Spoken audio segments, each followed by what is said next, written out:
But you watched some of the videos. Did you like them? No. I didn't like our videos. The first video I saw was me scratching my bare ass while I'm talking about sports because I didn't know I was even being filmed. Well, that's the idea. I mean, you knew you were. You're being filmed, a voyeur. You're a voyeur.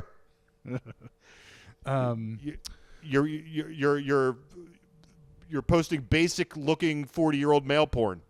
Yeah, I think I maybe posted too many. Maybe I should stagger those a little bit. I don't know. Maybe you should have made yesterday. sure that my ass cheek wasn't out in the video. Just as a general rule. I'm not about that life. Okay, but I'm over it. Yeah, I was angry earlier, but I don't get mad at you for more than a minute, so it's okay. So I think today we wanted to do something fantasy-wise as kind of like a special bonus episode for everybody that's got their fantasy drafts coming up.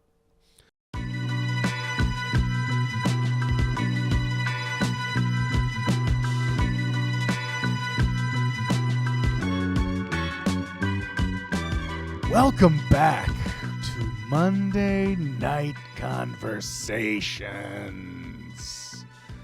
Yes, and partial conversations. Well, as Matt just said, and I'm going to reiterate because I'm probably going to have to cut that out because it's before the intro. Nothing goes before the intro. Really? We're going to do a little bonus. I thought we always do. I like the cold open. A little cold open. No, we'll hit the cold open, but we don't tease the actual show in the cold open. The cold open is about normally something that has nothing to do with the show. I don't think I should be, handcuffed to what I talk about in the cold open, Scott. I agree. That's why it's normally nothing about what's going on in the show. But you making rules in itself is handcuffing me. It's handcuffing my creativity and artistry. Though the last thing I want to do is handcuff your artistry. So I'll try and do my best to not. I appreciate that. I just wanted to make it clear what you were doing. That's all. I don't want to handcuff your artistry. That's the last thing I want to do. All right. But we are doing a bit of a bonus content episode of Monday Night Conversations because we've been teasing fantasy tiers for about 2 weeks and we have ran over on all of our shows. So let's just do some fantasy tiers. And Matt came up with a great format. What we're going to do is go through the first tier of the quarterbacks, running backs, receivers, and tight ends. We're not talking kickers or defenses. Just figure that out on your own. Screw kickers and defenses. I ain't got time for that. And then we're going to go back, and we're going to do the second tiers of each of those two. And it's going to be a bit abbreviated, but let's start it off with the money position in all of sports, and for sure fantasy football. It's the quarterback position. And I'm interested in hearing your top tier quarterbacks, and then I'm going to go with mine. So for me, there's only 3 quarterbacks in the top tier. I believe that you have Jalen Hurts, Lamar Jackson, and Josh Allen. And the thing they all have in common is their running ability and their passing ability. To have both is such an advantage. When these guys are rushing for 500 to 1,000 yards as Lamar does, it's almost like having a quarterback and running back together. So but I still would. With the quarterback position being as deep as it is this year, I think this year more than ever, I would avoid taking any of these 3 guys too early.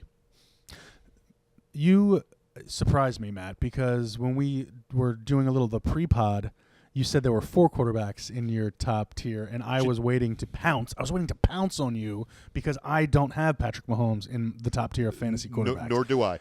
He's a good quarterback to have on your team, though.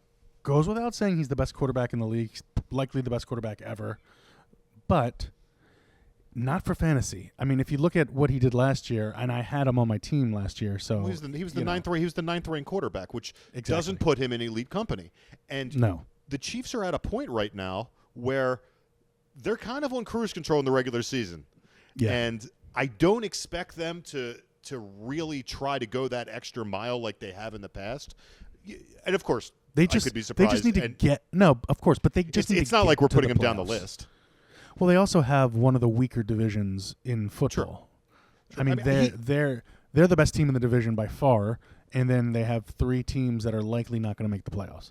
he's still my number 5 overall quarterback. So it's not like he's way down my list. I still think he's phenomenal. I just think C.J. Stroud's probably a better bet for more fantasy points due to the uphill trajectory that he has and what he's got going on with his squad. The Jalen Hurts for me is a wild card.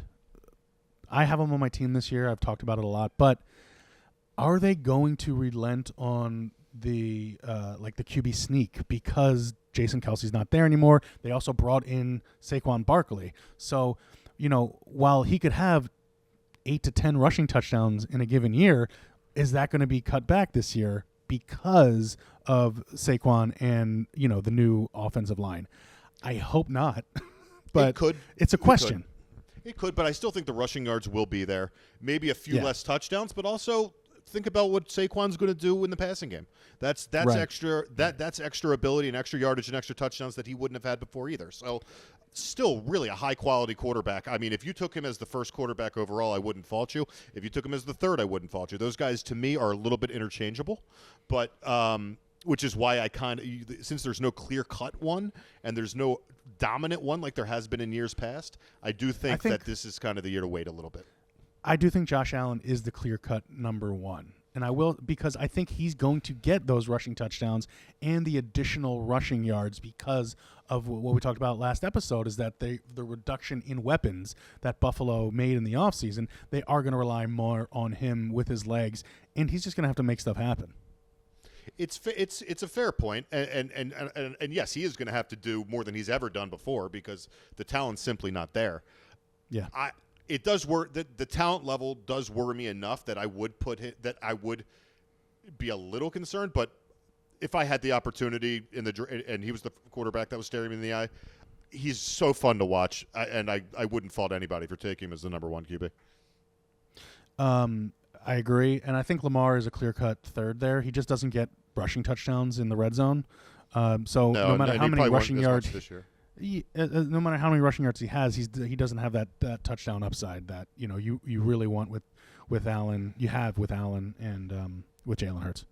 An interesting thing about 3 quarterbacks being in the top tier. The running backs also to me is a 3-player tier at the top with Breece Hall, Bijan Robinson, and Christian McCaffrey, and then, in my opinion, a huge drop-off down to, the Jonathan Taylor, Saquon Barkleys of the world that we'll get to for the second tier. Totally agree with the top 3 running backs. It's McCaffrey, Breece Hall, and Robinson. McCaffrey, what can you even say about him that's not obvious and hasn't been said? He's going to catch a ton of balls. He's the best runner, in football. Breece Hall, the way he looked the second half of last season, I don't think, if he does that for another year, we're talking about someone who could challenge McCaffrey for the top pick, when all is healthy. And then with Bijan Robinson, there's just so much talent there. I mean, he showed a lot of flashes last year, and he didn't end up with the stats or the touchdowns, quite frankly, that you would like out of a top tier running back. But there's just it's not all at the same level, but it's almost like Saquon when Saquon was young before he got hurt. That type of talent that you see he has. Now he just has to execute it. Where I think Saquon's rookie year, it was a little clearer. And the order of the 3 is pretty straightforward in my opinion. I mean, you almost have to take McCaffrey, even though he's has a little bit of an injury question mark. He's just too much better than everyone else when he's 100%. Yeah. The receiving and the rushing ability, and to have those games where he's having 200 total yards, 2 touchdowns, long touchdowns, 8-9 catches. They are a consistent thing in this guy's life.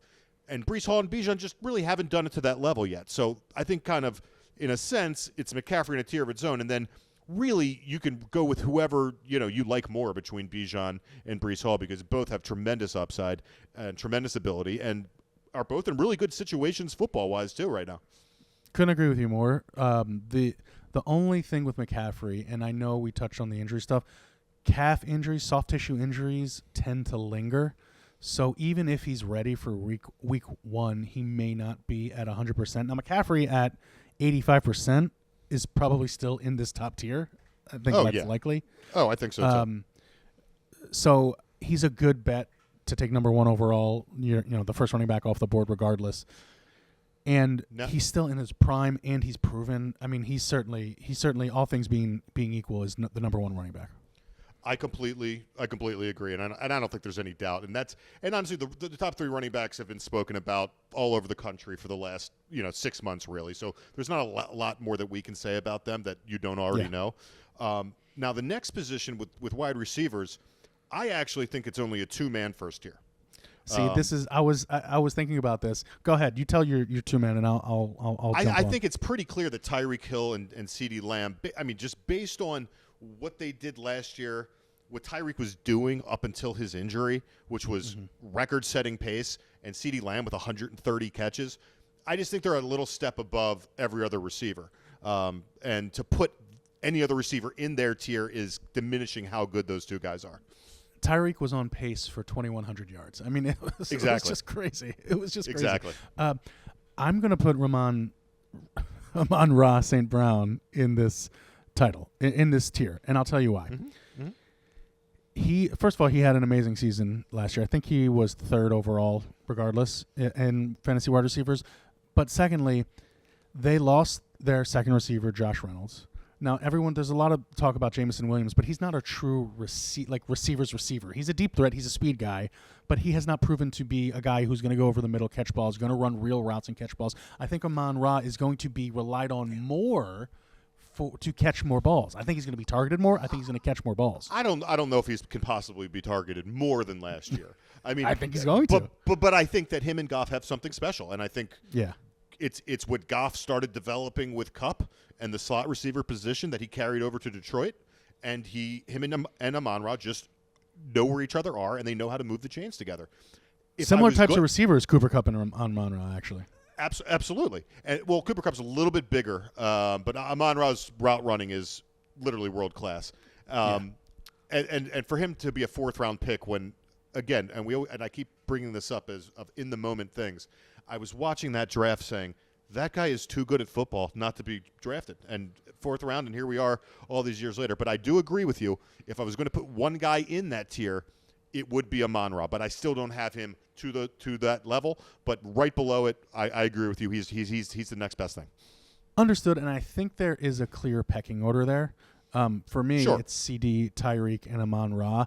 But I think Amon-Ra has significantly separated himself from the Jamar Chases, Justin Jeffersons, A.J. Browns of this year's fantasy draft. I agree with you. And, after we get to the tight ends, we'll just come back to the receivers to talk about the second. We'll go snake draft.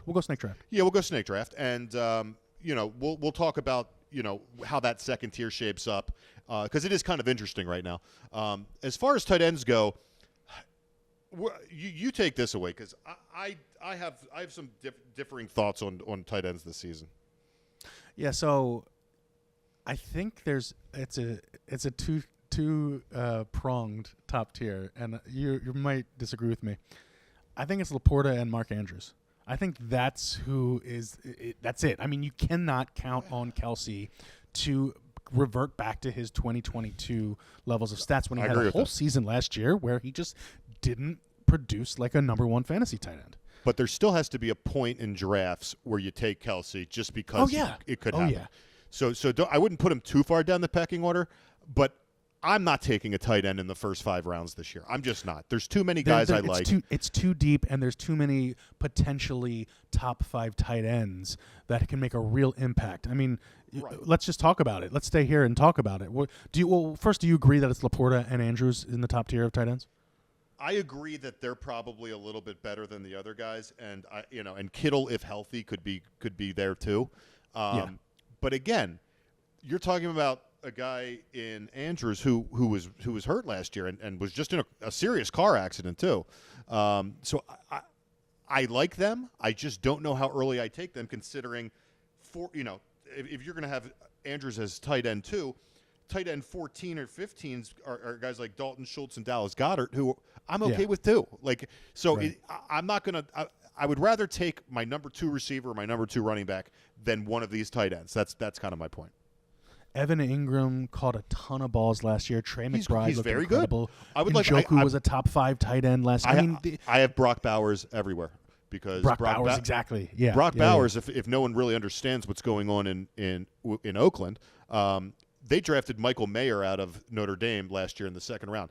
Michael Mayer is a no-joke, badass, 6'5", 265-pound tight end.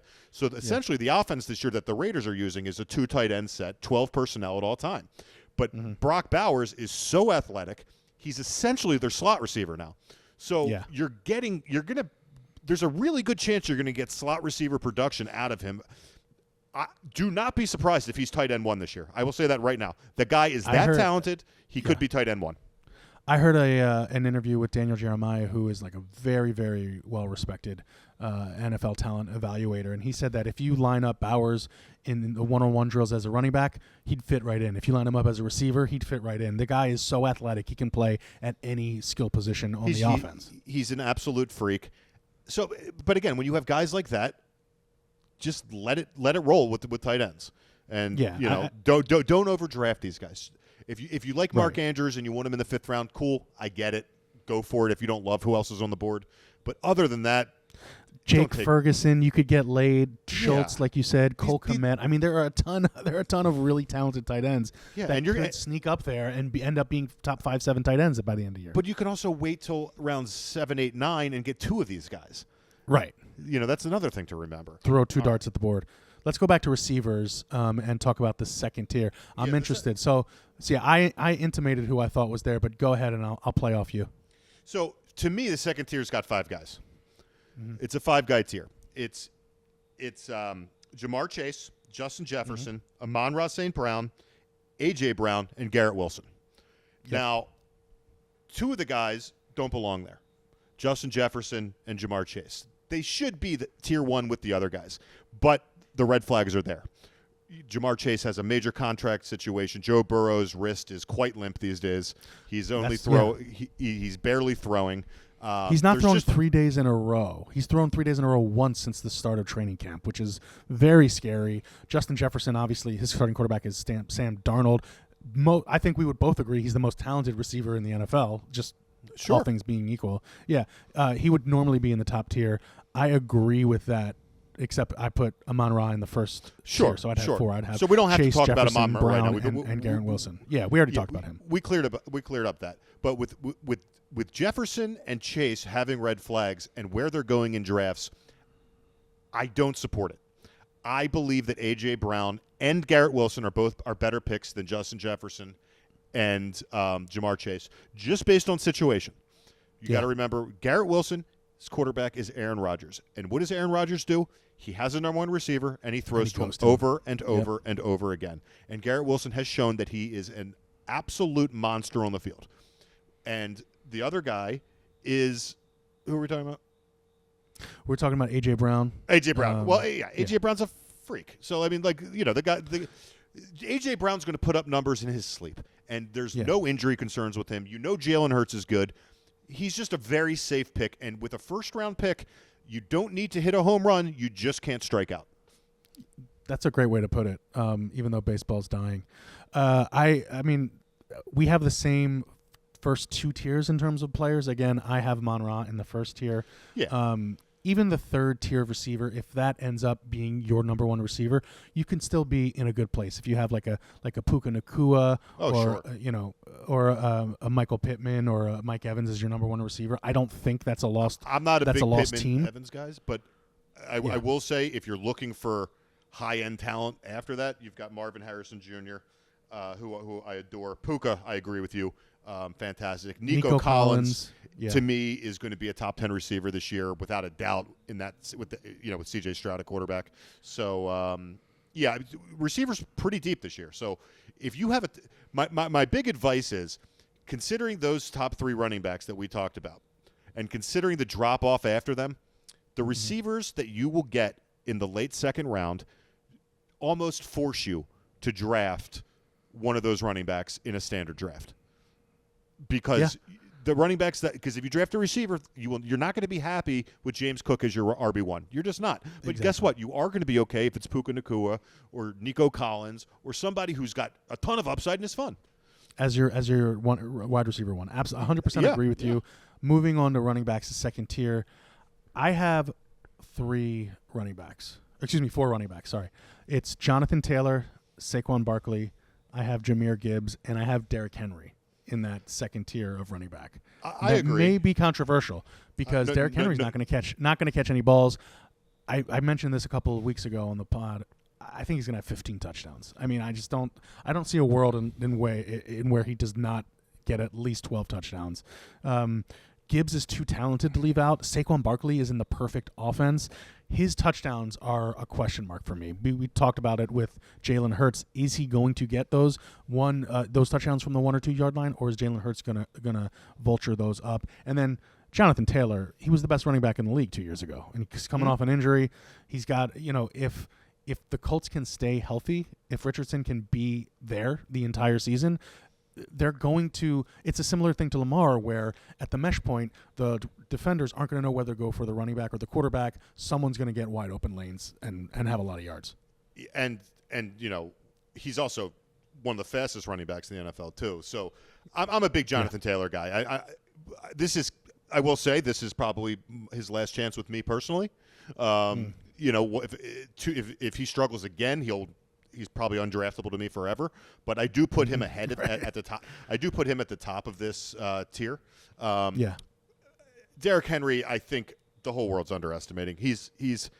There are certain people that are just better football players than the rest of the football players, and he is one of them. There's people that just go around doing whatever they want. Randy Moss did it. Jerry Rice did it. LaDainian Tomlinson did it. Barry Sanders did it. This is what type of player we're talking about here. Think about on the teams he's been on for the last 2 years and the numbers. He's a flat-out Hall of Fame running back who flies, and he maintains an insane workout regimen where he is in better shape year in and year out. His per carry numbers on a shit team last year were out of this world. He's fine. Take him in the first round. Be happy with him. I would feel really happy at the end of the first round with Derrick Henry falling to me. Now, I don't agree with Jahmyr Gibbs whatsoever, though. Oh, go ahead. Why not? I don't like small running backs, and I wouldn't take them. I don't draft them.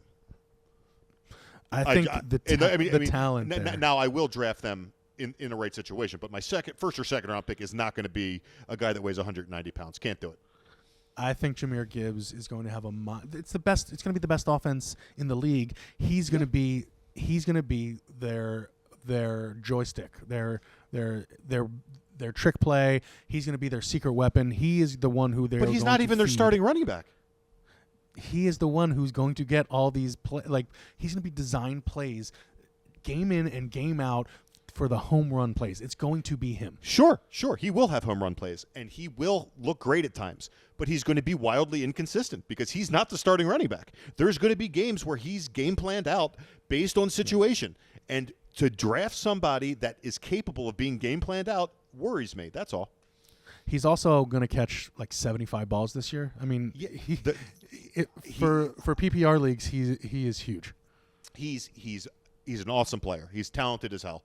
If David Montgomery wasn't there, I'd feel a lot differently about him. But I'm sorry, David Montgomery's good at football too, and he's going to score the touchdowns. And if you're not scoring the touchdowns, I'd rather just draft someone that does. Little known fact: David Montgomery cousins with Montgomery Burns. And shops at Montgomery Wards. Montgomery Wards. So your the answer was what is Montgomery Wards? Montgomery Wards. Your second tier is Taylor, Saquon, and Derrick Henry, and that's it. That's it. Okay, I'm adding Gibbs to that.